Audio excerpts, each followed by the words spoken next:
साथियों नमस्कार। आज हम बात करेंगे भारतीय राष्ट्रीय आंदोलन के संदर्भ में जो महत्वपूर्ण डेट्स हैं। यकीन मानिए इस क्लास को करने के बाद आपको अगले 1 मिनट के बाद कम से कम 20 ऐसे सवाल हैं जो आपके एग्जाम में आते हैं। सबसे पहले परीक्षा में पूछता है कि 1858 के अंदर में क्या हुआ, तो गवर्नमेंट ऑफ इंडिया एक्ट लागू हुआ और यहां पे आपको याद होगा कि यहीं पे महारानी का शासन जो है क्या हुआ, तो महारानी का शासन लागू हुआ और ईस्ट इंडिया कंपनी का शासन समाप्त किया गया था और महारानी का शासन लागू हुआ था। 1885 में भारतीय राष्ट्रीय कांग्रेस की स्थापना हुई और यह किस सिद्धांत के तहत हुआ था, तो आप भी जानते हैं सेफ्टी वॉल्व यानी सुरक्षा कपट के सिद्धांत के तहत।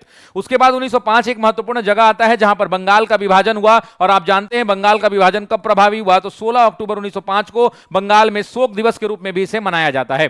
1906 के अंदर में मुस्लिम लीग बना और आप जानते हैं कि मुस्लिम लीग का गठन मेरे दोस्तों 30 दिसंबर 1906 को हुआ था। इस बात को ध्यान रखेंगे। 1905 में मुस्लिम लीग के प्रतिकार के रूप में ही स्वदेशी और बहिष्कार आंदोलन की शुरुआत हुई थी और मूल रूप से यह बाल लाल पाल और घोष के आंदोलन से यह संबंधित है। इस बात को ध्यान रखेंगे। उसके बाद 1909 के अंदर में मॉर्ले मिंटो सुधार है, आप ध्यान रखेंगे। यहीं पर मुसलमानों को पृथक निर्वाचन क्षेत्र का आह्वान और उनको दिया गया था मॉर्ले मिंटो रिफॉर्म के तहत। इसे भारत परिषद अधिनियम के नाम से भी जाना जाता है।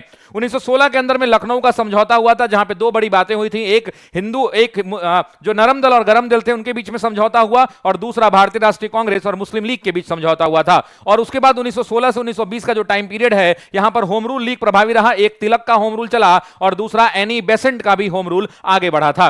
साथ ही साथ साथियों 1919 के अंदर में खिलाफत आंदोलन चला था और खिलाफत आपको याद होगा खलीफा की सर्वोच्चता को स्थापित करने के लिए आंदोलन था और इसको अली बंधुओं ने नेतृत्व दिया था। साथ ही साथ अगर हम बात करें रॉलेट एक्ट, तो आपको भी याद होगा काला कानून, जिसे बिना अपील, बिना दलील और बिना अकील का कानून कहा गया था, 1919 में आया था, जिसका ओरिजिनल नाम the anarchical and the crime regulating act था। 1919 में ही जलियांवाला बाग नरसंहार हुआ था जिसमें आधिकारिक तौर पर आपको याद होगा दोस्तों कि 378 लोग मारे गए थे। इस बात को ध्यान रखेंगे। 1920 के अंदर में महात्मा गांधी के आह्वान पर असहयोग आंदोलन हुआ जहां उन्होंने नारा दिया कि 1 वर्ष के भीतर हम स्वराज की बात करेंगे और 1922 में चौरी चौरा कांड के साथ महात्मा गांधी ने उस असहयोग आंदोलन को स्थगित कर दिया। बहुत बहुत धन्यवाद। अगली जानकारी अगले वीडियो में। Thank you.